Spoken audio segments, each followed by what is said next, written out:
ಭಾರತೀಯ ಜನತಾ ಪಕ್ಷ ದೇಶಾದ್ಯಂತ ಹಮ್ಮಿಕೊಂಡಿರುವ ಅಯೋಧ್ಯೆ ಶ್ರೀರಾಮ ಮಂದಿರ ದರ್ಶನ ಅಭಿಯಾನದಡಿ ನಿನ್ನೆ ರಾತ್ರಿ 8 ಗಂಟೆಗೆ ಮಂಗಳೂರಿನಿಂದ ಅಯೋಧ್ಯೆಗೆ ತೆರಳಲಿರುವ ವಿಶೇಷ ರೈಲು ಆಸ್ತಾದಲ್ಲಿ ಉಡುಪಿಯಿಂದ ಸುಮಾರು 400 ಭಕ್ತರು ಪ್ರಯಾಣ ಬೆಳೆಸಿದ್ದಾರೆ. ಇದಕ್ಕೂ ಮುನ್ನ ಇಂದ್ರಾಳಿ ರೈಲ್ವೆ ನಿಲ್ದಾಣದಲ್ಲಿ ಪಕ್ಷದ ವತಿಯಿಂದ ರಾಮಭಕ್ತರಿಗೆ ಶ್ರೀರಾಮ ಅಭಿಯಾನ ದರ್ಶನದ ರಾಜ್ಯ ಸಂಚಾಲಕ ಜಗದೀಶ್ ಹಿರೇಮಣಿ ಪ್ರಯಾಣದ ಮಾಹಿತಿ ಹಾಗೂ ಮುಂಜಾಗ್ರತೆಯ ಬಗ್ಗೆ ಮಾಹಿತಿ ನೀಡಿದರು. ಈ ವೇಳೆ ಉಡುಪಿ ಶಾಸಕ ಯಶ್ಪಾಲ್ ಸುವರ್ಣ, ಕುಂದಾಪುರ ಶಾಸಕ ಕಿರಣ್ ಕುಮಾರ್ ಕೊಡ್ಗಿ, ಬೈಂದೂರು ಶಾಸಕ ಗುರುರಾಜ ಗಂಟಿಹೊಳಿ, ಉಡುಪಿ ಜಿಲ್ಲಾಧ್ಯಕ್ಷ ಕಿಶೋರ್ ಕುಮಾರ್ ಕುಂದಾಪುರ ಸೇರಿದಂತೆ ಮತ್ತಿತರರು ಉಪಸ್ಥಿತರಿದ್ದರು. ಪಕ್ಷ ನಮಗೆ ಈ ರೀತಿಯ ಒಂದು ಅವಕಾಶ ಮಾಡಿಕೊಟ್ಟಿದೆ. ಗುರುರಾಜ್, ಶ್ರೀರಾಮ ದರ್ಶನಕ್ಕೆ ತೆರಳುತ್ತಿರುವುದು ನಮ್ಮ ಸುಯೋಗ. ಬಿಜೆಪಿ ವತಿಯಿಂದ ನಮಗೆ ಈ ಅವಕಾಶ ಒದಗಿ ಬಂದಿದೆ. ನಾವೆಲ್ಲರೂ ಒಗ್ಗಟ್ಟಿನಿಂದ ಅಯೋಧ್ಯೆ ರಾಮನ ದರ್ಶನ ಪಡೆಯಲಿದ್ದೇವೆ ಎಂದು ಸಂತಸ ವ್ಯಕ್ತಪಡಿಸಿದರು.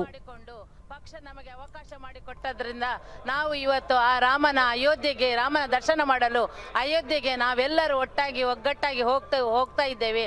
ನಮಗೆ ಶ್ರೀ ನರೇಂದ್ರ ಮೋದಿ ಅವರು ಈ ಒಂದು ರಾಮನ ಒಂದು ಕ್ಷೇತ್ರ ಅಯೋಧ್ಯೆಯಲ್ಲಿ ಒಂದು ರಾಮನ ಒಂದು ದರ್ಶನವನ್ನು ಮಾಡಿಕೊಟ್ಟ ಅವಕಾಶಕ್ಕಾಗಿ ಅವರಿಗೆ ನನ್ನ ಕಡೆಯಿಂದ ನಮಸ್ಕಾರಗಳನ್ನು ತಿಳಿಸುತ್ತಾ ಸುಮಾರು 5 ಶತಮಾನಗಳ ಬೆಳ್ಳೆ ಗ್ರಾಮ ಪಂಚಾಯಿತಿ ಉಪಾಧ್ಯಕ್ಷ ಶಶಿಧರ್ ವಾಗ್ಲೆ 5 ಶತಮಾನಗಳ ಕನಸು ಈಗ ಸಾಕಾರಗೊಂಡಿದೆ.